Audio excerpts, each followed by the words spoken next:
ሰላም በመላው ዓለም የምትኖሩ የሀሁ ለሁሉም የኦንላይን ትምህርት ቤት የዩቲዩብ ቻናል ቤተሰቦች በያላችሁበት ሰላማችሁ ይብዛ። ሀሁ ለሁሉም የኦንላይን ትምህርት ቤት አማርኛ፣ እንግሊዝ፣ ሂሳብ እንዲሁም የተለያዩ የማህበራዊና የተፈጥሮ ሳይንስ የትምህርት አይነቶችን ብቃት ባላቸው አስተማሪዎች 24 ሰዓት የማስተማራት አገልግሎት እየሰጠ ይገኛል። ቪዲዮ ላይ ባስቀመጥነው ስልካችን በኢሞ፣ በቴሌግራም፣ በዋትሳፕ ይደውሉልን። በተመቻችሁ ሰዓት የምትፈልጉትን የትምህርት አይነት እናስተምራለን። ሰላም እንዴት ናችሁ? የሀሁ ለሁሉም የኦንላይን ትምህርት ቤት የዩቲዩብ ቻናል ቤተሰቦች በዛሬው ዝግጅታችን ሙሉ የአማርኛ ፊደላትን ቅርጽና ድምፅ እናሳውቃችኋለን። ስለዚህም ቪዲዮ ጀምራችሁ አተውት እስከ መጨረሻው ተከታተሉ። ከሀሁ ለሁሉም የኦንላይን ትምህርት ቤት መማር የምትፈልጉ ልጆች ካላችሁ ስልካችን አስቀምጠናል። ይህን ስልክ ሴቭ አድርጉ። በኢሞ፣ በዋትሳፕ፣ በቴሌግራም ደውሉልን፣ ቮይስ አስቀምጡልን ወይም ሀይበሉን። ወዲያውኑ ስልካችሁን አንስተን የምትፈልጉትን ትምህርት እናስተምራችኋለን። አማርኛ፣ እንግሊዘኛ፣ ሂሳብና ሌሎችንም ትምህርቶች እያስተማርን ስለሆነ እናንተ የምትፈልጉት ትምህርት ለመማር ስልካችን በድጋሚ ላስታውሳችሁ፣ ታች ቪዲዮ ጠርዝ ላይ ወይም ደግሞ ባዮ ላይ ስትገቡ የምታዩት ስልክ ቁጥር የሀሁ ለሁሉም የኦንላይን ትምህርት ቤት ስልክ ቁጥር ነው። እሱን ሴቭ አድርጉና ደውሉልን። ከዛ በተረፍ ሙሉ የአማርኛ ፊደላትን ለማወቅ ይህንን ቪዲዮ እስከ መጨረሻው ተከታተሉ። በቅርጽ ተያያዥነት ያላቸውን በአንድ ላይ ሰብሰብ አድርጌ በቀላሉ እንዴት አድርጋችሁ ሙሉ የአማርኛ ፊደላትን በቀላሉ ወይም ደግሞ አድካሚ ባልሆነ መንገድ መለየት እንዳለባችሁ አሳያችኋለሁ። ስለዚህ እነዚህ የምታዩቸው እግር አልቦ የሚባሉ ፊደሎች፣ ባለ አንድ እግር የሚባሉ ፊደሎች፣ ባለ ሁለት እግር የሚባሉ ፊደሎች፣ እዚህ ጋር ባለ ሶስት እግር አሉ። እነዚህን በየቅርጻቸው ተቀራራቢነት ያላቸውን ቅርጾች በአንድ ላይ ሰብሰብ አድርጌ በቀላሉ ለማስረዳት ሞክራለሁ። እናንተ ግን ትኩረታችሁን ከኔ ጋር አድርጋችሁ እስከ መጨረሻው ተከታተሉ። አሁን መጀመሪያ በየቤተሰባቸው እንጥራ። ከዚያ ቀጥሎ ደግሞ እያንዳንዳቸውን ሁለተኛ ፊደላት ምንድነው የሚመስል ቅርጻቸው፣ ሶስተኛ ፊደላት ምንድነው የሚመስል ቅርጻቸው፣ አራተኛ ምንድነው የሚመስል ቅርጻቸው፣ አምስተኛ ቤተሰቦቻቸውስ እንዴት ነው ቅርጻቸውን የሚቀይሩት፣ ስድስተኛስ ምን አይነት የቅርጽ ባህሪና የድምጽ ባህሪ ያላቸው፣ ሰባትስ ምን አይነት የቅርጽና የድምጽ ባህሪ ያላቸው የሚለውን የቅርጽና የድምጽ ባህሪያቸውን እያንዳንዳቸውን እናያለን። አሁን ቀጥታ ከኔ ጋር እየጠራችሁ በየቤተሰቦቻቸው ድምጻቸውን ትለማመዳላችሁ። ከዛ በኋላ ደግሞ ቅርጻቸውና ድምጻቸው በምን እንደሚያያዝ ወይም ደግሞ ምን አይነት ግንኙነት እንዳለው አብራችሁ ከኔ ጋር እየጠራችሁ በትኩረት እየተከታተላችሁ አብረን እንዘልቃለን ማለት ነው። የመጀመሪያው እንግዲህ ባለ ሁለት እግር ፊደል ለ ነው።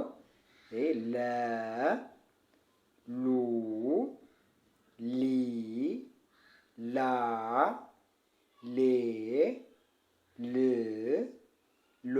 ቀጣዩ ደግሞ ሰ፣ ሱ፣ ሲ፣ ሳ፣ ሴ፣ ስ፣ ሶ። ቀጣዩ ፊደል ሸ፣ ሹ፣ ሺ፣ ሻ፣ ሼ፣ ሽ፣ ሾ። ቀጣዩ ደግሞ በ፣ ቡ፣ ቢ፣ ባ፣ ቤ፣ ብ፣ ቦ። ቀጣዩ ቨ፣ ቡ፣ ቪ፣ ቫ፣ ቬ፣ ቭ፣ ቮ። ቀጣዩ አ፣ ኡ፣ ኢ፣ አ፣ ኤ፣ እ፣ ኦ። ቀጣዩ ፊደል ከ፣ ኩ፣ ኪ፣ ካ፣ ኬ፣ ክ፣ ኮ። ይሄ ደግሞ ሀ፣ ሁ፣ ሂ፣ ሃ፣ ሄ፣ ህ፣ ሆ። እንደምታዩቸው እነዚህ እያንዳንዳቸው 77 ቤተሰቦች አሏቸው። ቀጣዩ ደግሞ ዘ ነው። ዘ፣ ዙ፣ ዚ፣ ዛ፣ ዜ፣ ዝ፣ ዞ። ይሄ ደግሞ ዠ፣ ዠ፣ ዡ፣ ዢ፣ ዣ፣ ዤ፣ ዥ፣ ዦ። ቀጣዩ ደ፣ ዱ፣ ዲ፣ ዳ፣ ዴ፣ ድ ዶ። ይሄ ጀ ጁ ጂ ጃ ጄ ጅ ጆ። ይሄ ደግሞ ጰ ጱ ጲ ጳ ጴ ጵ ጶ። ይሄ ጸ ጹ ጺ ጻ ጼ ጽ ጾ። እነዚህ እስካሁን የጠራናቸው ባለ ሁለት እግር ፊደላት ናቸው። ሁለት ሁለት መስመር ያላቸው ማለት ነው ከእግራቸው ላይ። ቀጣዩ ደግሞ እነዚህ ሶስቶቹ ፊደል ባለ ሶስት እግር ይባላሉ። ይቺ ሐመርኋ በመባል የምትታወቀው ሀ ናት። ስለዚህ የዚችን ቤተሰቦቹም እንደዚሁ እንጥራ።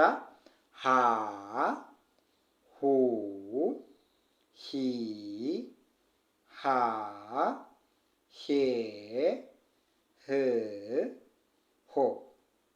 ይሄ ደግሞ ጠ ጡ ጢ ጣ ጤ ጥ ጦ።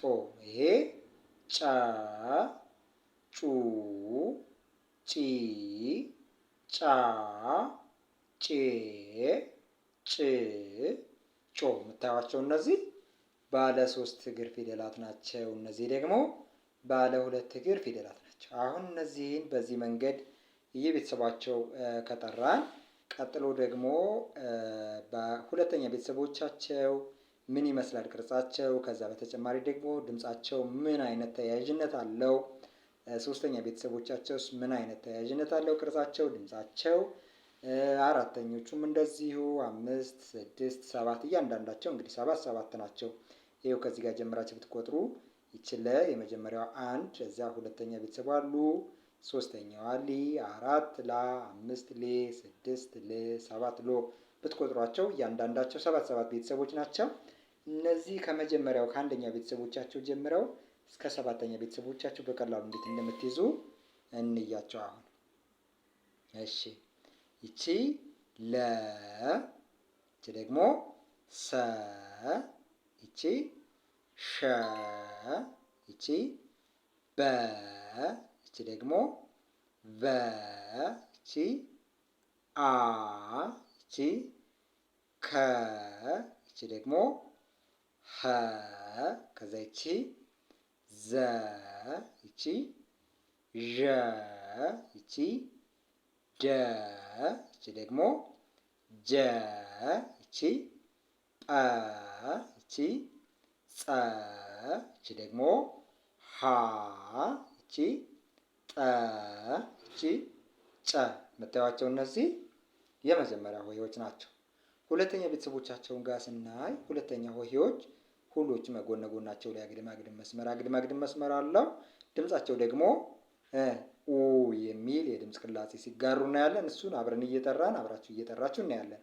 ይቺ ሉ ትላላችሁ፣ ይቺ ደግሞ ሱ፣ ይቺ ሹ፣ ይቺ ቡ፣ ይቺ ደግሞ ቡ፣ ይቺ ኡ፣ ይቺ ኩ፣ ይቺ ሁ፣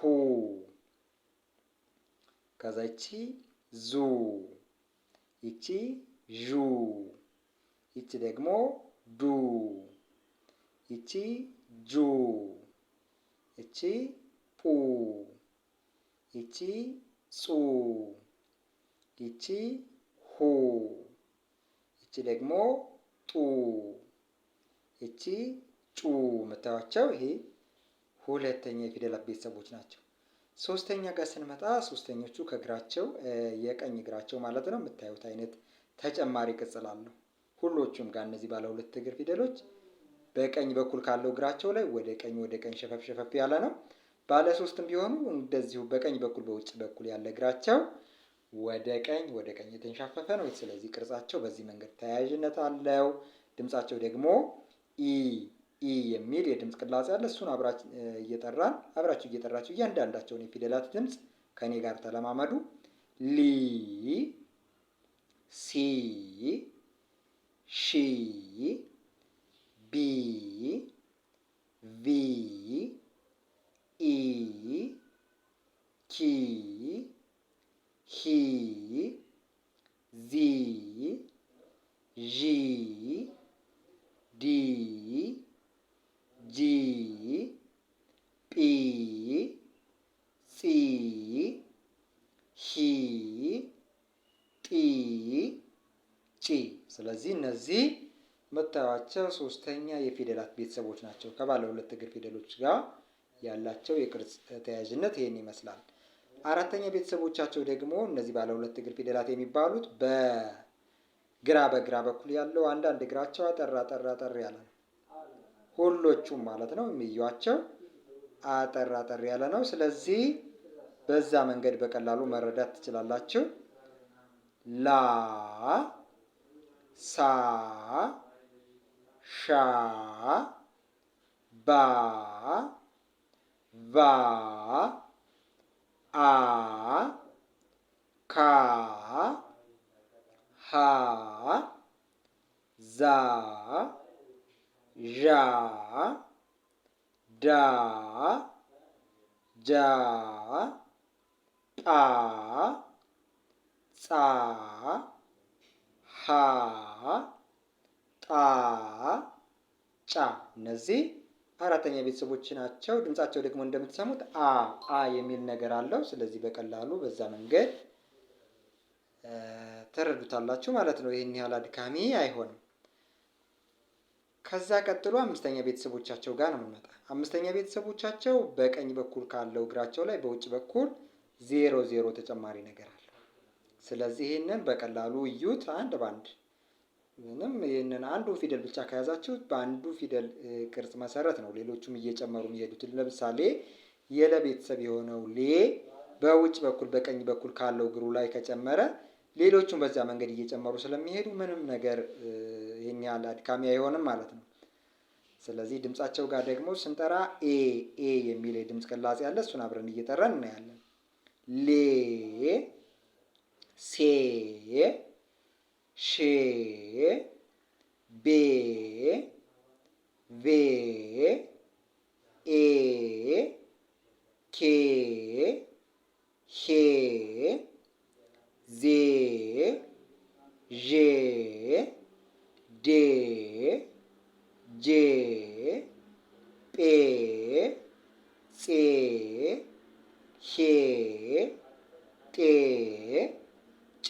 ስለዚህ አንዱን ፊደል ብቻ በጠራችሁበት መንገድ እየጠራችሁ ብትሄዱ በዛ መንገድ የድምፅ ቅላጼው ተያያዥነት አለው። እንደምታዩት ዜ ዤ ዴ ጄ እያለ እዩት። በዛ መንገድ ነው የሚሄደው። ስለዚህ እየደጋገማችሁ እየጠራችሁ ድምፃቸውን መለማመድ፣ ቅርጻቸውን ደግሞ አንደኛውን ፊደል ብቻ ብታስታውሱ ሌሎቹም በዛ መንገድ ቅርጻቸውን እንደሚቀይሩ ትረዳላችሁ። ስለዚህ የሆነ ፊደል አንድ ፊደል ብቻ ከአምስተኛ ፊደሎች ከባለ ሁለት እግር ፊደሎች ብትይዙ ሌሎቹም እያንዳንዱን የመጀመሪያ ፊደል ባለበት በውጭ በኩል ካለው እግሩ ላይ ይህን 0 መጨመር ይሆናል ማለት ነው።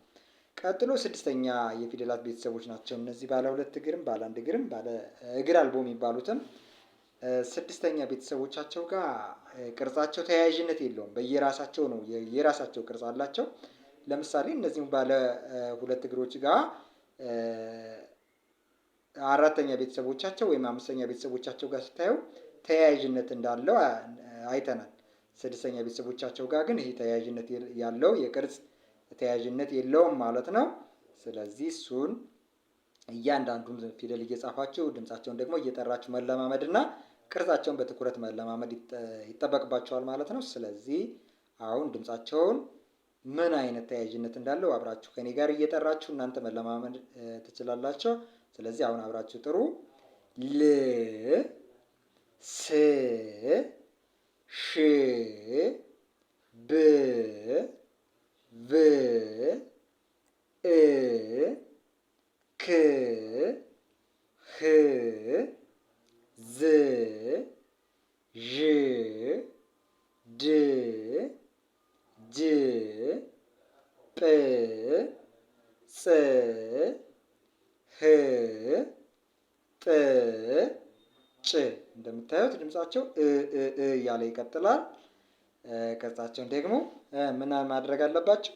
መጻፍ ስትጽፉ እናንተ ለመጻፍ በምታደርጉት ጥረት ከአእምሯችሁ ላይ ቅርጻቸው ለማስታወስ የሆነ ነገር ታገኛላችሁ ማለት ነው። ከአእምሯችሁ ላይ የሆነ ነገር ስለ ቅርጻቸው የሚቀመጥ ነገር አለ። ስለዚህ በቀላሉ በዛ መንገድ እየጻፋችሁ ከዛ ስማቸውን እየጠራችሁ መለማመድ። ሰባተኛ ቤተሰቦቻቸው ጋር ስንመጣ ሰባተኛ ቤተሰቦቻቸው በቀኝ በኩል ያለ እግራቸው ያጥራል። እነዚህ ባለ ሁለት እግር ፊደሎች ናቸው ብያቸዋለሁ። ከሁለት እግራቸው አንደኛው በቀኝ በኩል ያለው እግራቸው አጠር አጠር ይልና በግራ በኩል ያለ እግራቸው በነበረበት ይቀጥላል ማለት ነው። ስለዚህ ከዚህ ላይ የለቤተሰብ የሆነችው አሉ ከሌሎቹ ከባለ ሁለት እግር ፊደሎች በተለየ ሁኔታ ቅርጿ ይሄን ነው የሚመስለው። ሌሎቹን ግን እስከ መጨረሻው ብናይ እነዚህ ባለ ሁለት እግር ፊደሎች በቀኝ በኩል ያለ እግራቸው አጠር አጠር ይላል። ባለ ሶስት እግሮቹም እንደዛው ናቸው። በቀኝ በኩል ያለ ሁለት እግራቸው አጠር አጠር ያለ ነው።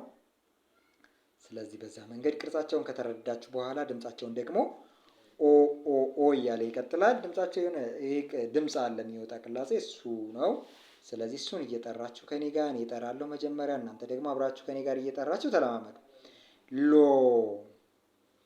ሶ ሾ ቦ ቮ ኦ ኮ ሆ ዞ ዦ ዶ ጆ ጶ ጾ ሆ ጦ ጮ።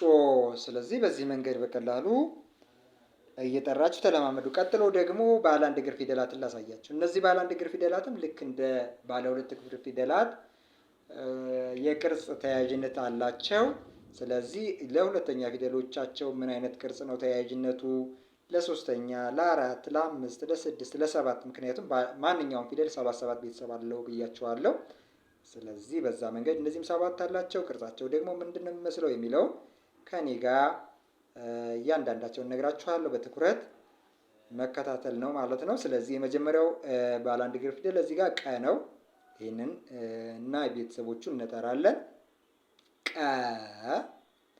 ቁ ቂ ቃ ቄ ቅ ቆ። ቀጣዩ ደግሞ ተ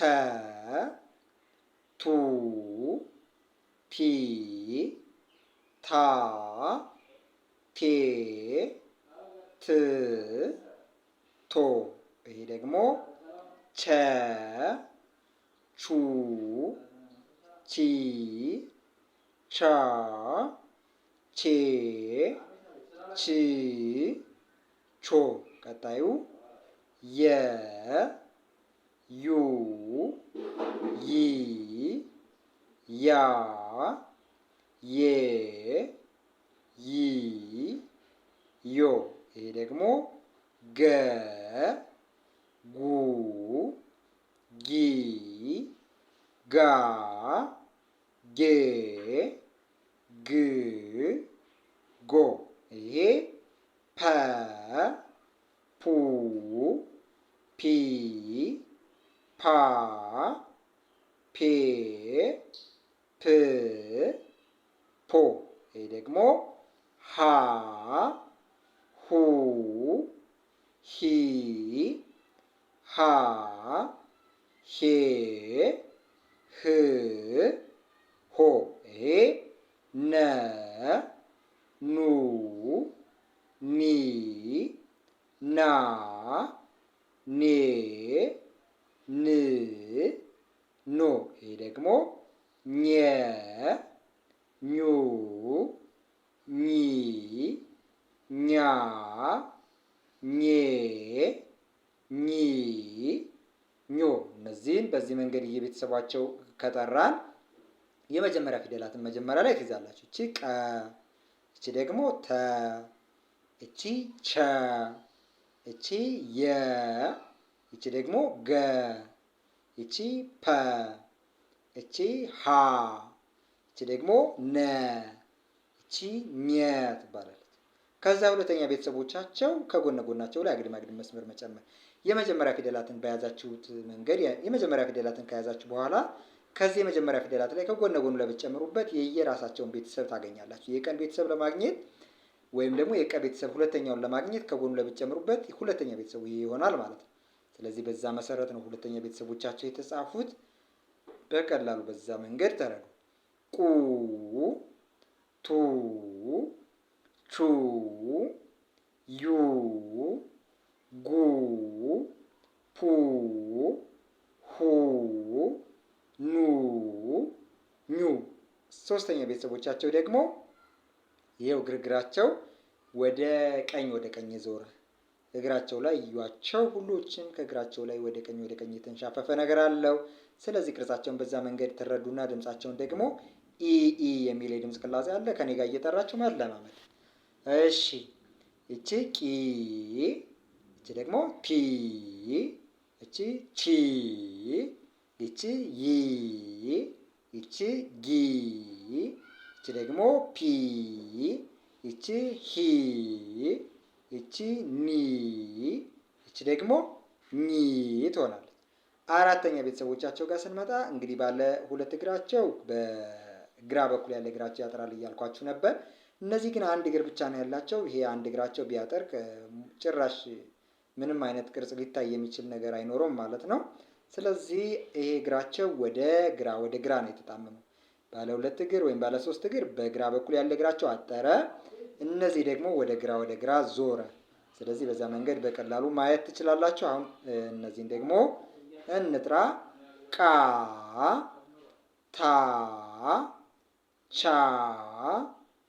ያ፣ ጋ፣ ፓ፣ ሀ፣ ና፣ ኛ። አምስተኛ ቤተሰቦቻቸው ጋር ስትመጣ አምስተኛ ቤተሰቦቻቸው በቀኝ በኩል በውጭ በኩል ከዚህ ከአንድ እግራቸው ላይ ባለ ሁለት እግር የሆኑት ከሁለት እግራቸው ከቀኝ እግራቸው ላይ በውጭ በኩል ነው የሚጨምሩት። እነዚህ ደግሞ ባለ አንድ እግሮች ደግሞ ካለው ከዚህ ከእግራቸው ላይ በቀኝ በኩል በውጭ በኩል 0 ወይም ቀለበት ነው የተጨመረው። ስለዚህ ልዩነቱ ባለ ሁለት እግሮቹ ከውጭ በኩል ካለው ከቀኝ እግራቸው ላይ መሆኑ፣ የግራ እግራቸው አለመኖሩ። እነዚህ ደግሞ አንድ እግር ነው ያላቸው። ከዚሁ ካለው ከአንድ እግራቸው ላይ በውጭ በኩል በቀኝ በኩል ነው 0 የተጨመረበት። ስለዚህ በዛ መንገድ እዩት። ቅርጻቸውን በዛ መንገድ ለመረዳት ሞክሩ። ድምጻቸው ደግሞ ኤ የሚል ድምጽ አላቸው። እነዚህ አምስተኛ ቤተሰቦቻቸው ማለት ነው። እሱን እኔ ጋር እየጠራችሁ ተለማመዱ። ቄ፣ ቴ፣ ቼ፣ ዬ፣ ጌ፣ ፔ፣ ሄ፣ ኔ፣ ኜ። ከዛ ስድስተኛ ቤተሰቦቻቸው በቅርጽ አይገናኙም ወይም ደግሞ ተያያዥነት የላቸውም። እነዚህን ከኔ ጋር ጥሩ። ቅ፣ ት፣ ች፣ ይ፣ ግ፣ ፕ፣ ህ፣ ን፣ ኝ። ሰባተኛ ቤተሰቦቻቸው ራሳቸው ወይም ደግሞ በላይ በኩል 0 አላቸው። እነዚህን ደግሞ ከኔ ጋር አሁንም ጥሩ። ቆ፣ ቶ፣ ቾ፣ ዮ፣ ጎ፣ ፖ፣ ሆ፣ ኖ፣ ኞ። ስለዚህ በዚህ መንገድ ቅርጻቸውንም ድምጻቸውንም እየጠራችሁ ተለማመዱ። ከኛ ጋር መማር የምትፈልጉ ልጆች ስልካችን አለ። እሱን ስልክ ሴቭ አድርጉት። ታች ቪዲዮ ጠርዝ ላይ ሴቭ አድርጉና በኢሞ፣ በዋትሳፕ፣ በቴሌግራም እናንተ በሚመቻችሁ ሶሻል ሚዲያ በማንኛውም ሰዓት ደውሉልን። ስልካችሁን አንስተን ወዲያውኑ የምትፈልጉት አማርኛ ከሆነ አማርኛ፣ እንግሊዘኛ ከሆነ እንግሊዘኛ፣ ሂሳብ ከሆነ ሂሳብና ሌሎችንም ትምህርቶች ከፈለጋችሁ ሌሎችንም ትምህርቶች አማርኛ፣ እንግሊዘኛ፣ ሂሳብና ሌሎቹንም በጋራ ነው መማር የምንፈልግ የምትሉትም ለእናንተም እንደዚሁ የምትፈልጉትን ትምህርት በምትፈልጉት ሰዓት አመቻችተን እናስተምራችኋለን። ስለዚህ ደውሉልን። በሌላ ትምህርታዊ ቪዲዮ እስከምንገናኝ ሰላም።